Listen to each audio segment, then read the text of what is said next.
Baik, perkenalkan nama saya Mariana Ravelina Sialoho dengan NIM C1D1222026.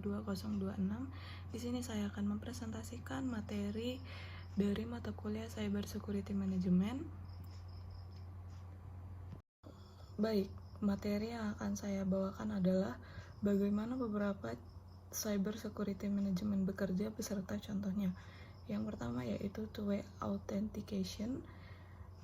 Berikut adalah cara kerja umum dari autentikasi dua faktor, yaitu masukkan kata sandi. Pengguna memasukkan kata sandi mereka seperti biasa. Verifikasi kedua, setelah kata sandi dimasukkan dengan benar, sistem akan meminta verifikasi tambahan. Ini biasanya berupa kode unik yang dikirimkan ke perangkat yang telah didaftarkan sebelumnya atau berbasis aplikasi autentikasi. Lalu verifikasi kode. Pengguna memasukkan kode unik tersebut untuk menyelesaikan proses autentikasi. Contoh autentikasi dua faktor pada aplikasi WhatsApp. Yang pertama adalah masukkan nomor telepon dan kata sandi, yaitu ketika seorang mencoba masuk ke akun WhatsApp mereka di perangkat baru, mereka diminta untuk memasukkan nomor telepon mereka dan kata sandi WhatsApp mereka. Verifikasi kedua melalui SMS. Setelah berhasil masukkan nomor telepon dan kata sandi WhatsApp, kemudian mengirimkan kode verifikasi 6 digit melalui SMS ke nomor telepon yang terdaftar. Lalu yang ketiga yaitu verifikasi kode. Pengguna kemudian diminta untuk memasukkan kode verifikasi yang mereka terima melalui SMS. Setelah kode itu dimasukkan dengan benar, mereka akan diberikan akses ke akun WhatsApp mereka di perangkat tersebut. Baik, cyber security yang kedua adalah secure password. Secure password merujuk pada praktik menciptakan dan menggunakan kata sandi yang kuat dan aman untuk melindungi akun dari akses yang tidak sah. Berikut adalah beberapa prinsip dasar dari secure password, yaitu panjang kata sandi yang lebih panjang cenderung lebih sulit ditebak. Sarankan untuk menggunakan kata sandi dengan panjang minimal 12 karakter. Yang kedua yaitu kekuatan. Kata sandi harus menggabungkan beberapa jenis karakter seperti huruf besar, huruf kecil, angka, dan simbol. Semakin beragam kombinasi karakternya, semakin sulit kata sandi tersebut untuk ditebak. Yang ketiga yaitu tidak mudah ditebak. Hindari penggunaan kata sandi yang mudah ditebak seperti tanggal lahir, nama hewan peliharaan, atau kata-kata umum. Gunakan kombinasi karakter yang tidak memiliki hubungan langsung dengan informasi pribadi. Seperti contoh, mari kita lihat bagaimana aplikasi layanan keuangan seperti PayPal menerapkan prinsip secure password, yaitu yang pertama, saat membuat kata sandi baru di PayPal, pengguna diberikan petunjuk untuk menggunakan kata sandi dengan panjang minimal 8 karakter dan mencakup kombinasi huruf besar, huruf kecil, angka, dan simbol. Yang kedua yaitu PayPal mencegah pengguna untuk menggunakan kata sandi yang terlalu sederhana atau mudah ditebak seperti 123456 atau password. Lalu yang terakhir adalah setelah memasukkan kata sandi, PayPal mungkin meminta pengguna untuk mengkonfirmasi kata sandi mereka sekali lagi untuk memastikan kesesuaian.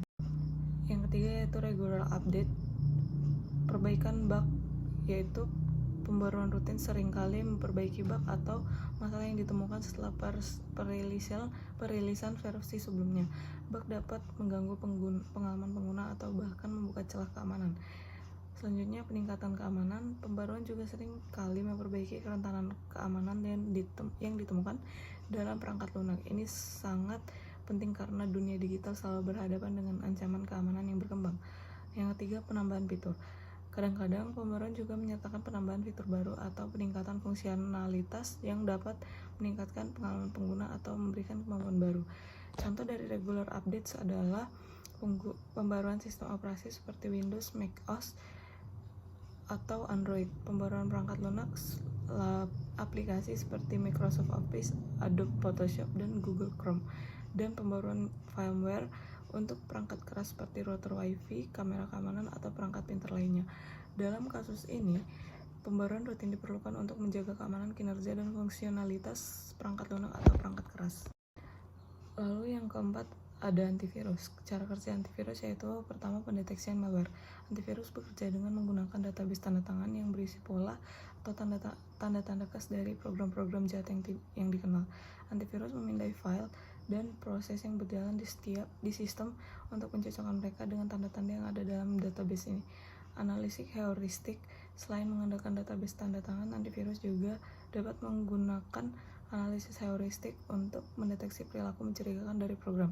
Ini memungkinkan antivirus untuk mengidentifikasi dan menghentikan ancaman baru yang belum terdeteksi sebelumnya.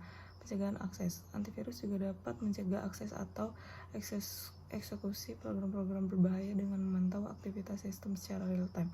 Jika antivirus mendeteksi aktivitas mencurigakan, seperti mencoba menjalankan program yang mencurigakan, itu akan memberikan peringatan atau menghentikan akses tersebut. Contohnya Norton Antivirus. Norton Antivirus adalah salah satu contoh perangkat berbagai jenis ancaman seperti virus, malware, ransomware, dan spyware. Norton Antivirus menyatakan fitur-fitur seperti deteksi berbasis tanda tangan, analisis heuristik, dan pemindahan berkala. Cara kerja no phishing. Yang pertama, deteksi otomatis. Penggunaan perangkat lunak atau algoritma deteksi otomatis untuk mengidentifikasi pesan atau tautan yang mencurigakan dapat membantu mengurangi risiko terpapar oleh serangan phishing. Ini termasuk filter anti-phishing di email dan perangkat lunak keamanan internet. Yang kedua, verifikasi identitas. Menerapkan langkah-langkah verifikasi identitas tambahan sebelum memberikan akses ke informasi sensitif dapat membantu menghindari penipuan. Ini bisa termasuk verifikasi dua faktor, pertanyaan keamanan, atau token autentikasi. Sebagai contoh, mari kita lihat implementasi pencegahan no phishing dalam aplikasi email seperti Gmail. Gmail menggunakan filter anti-phishing yang otomatis memindai email yang masuk untuk mengidentifikasi tanda-tanda pesan phishing.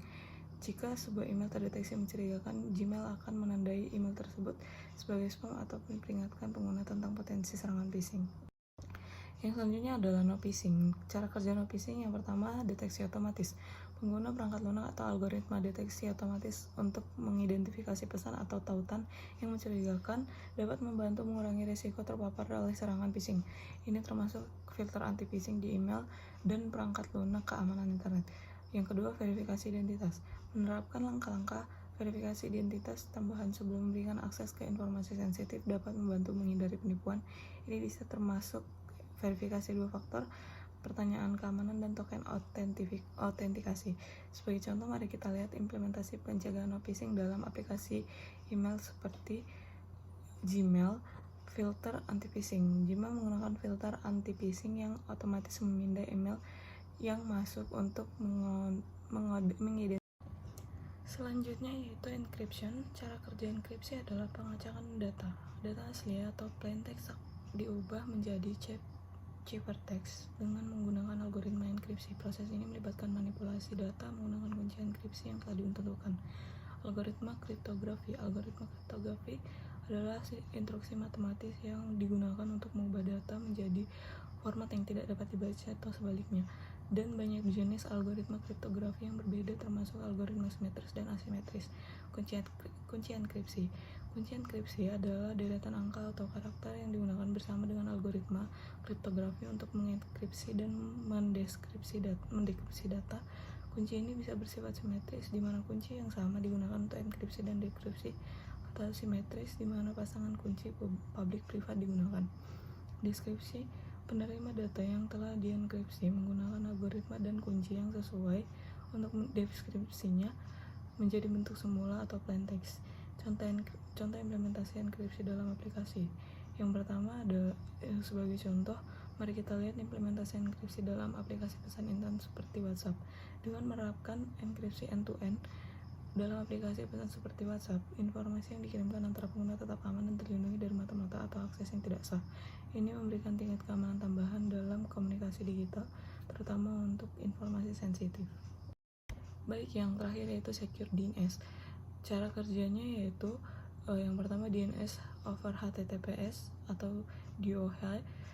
DOH adalah protokol yang mengenkripsi permintaan DNS menggunakan HTTPS sehingga mencegah penyerangan, pengintaian, atau manipulasi data di antara penggunaan dan server DNS.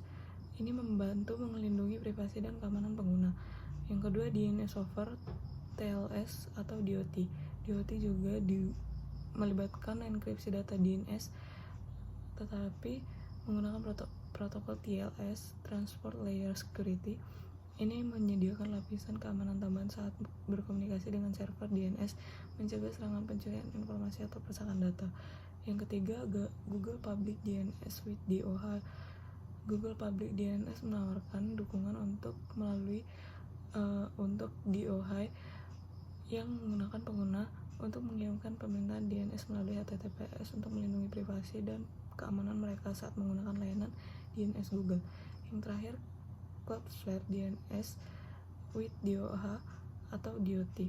Cloudflare DNS menyediakan opsi untuk menggunakan DOH atau DoT untuk menggunakan permintaan DNS dan melindungi pengguna dari serangan DNS yang berbahaya. Baik, sekian presentasi dari saya. Saya ucapkan terima kasih kepada seluruh yang mendengarkan presentasi saya dari awal hingga akhir. Jika ada salah dan kurang dalam presentasi saya mohon maaf. Terima kasih.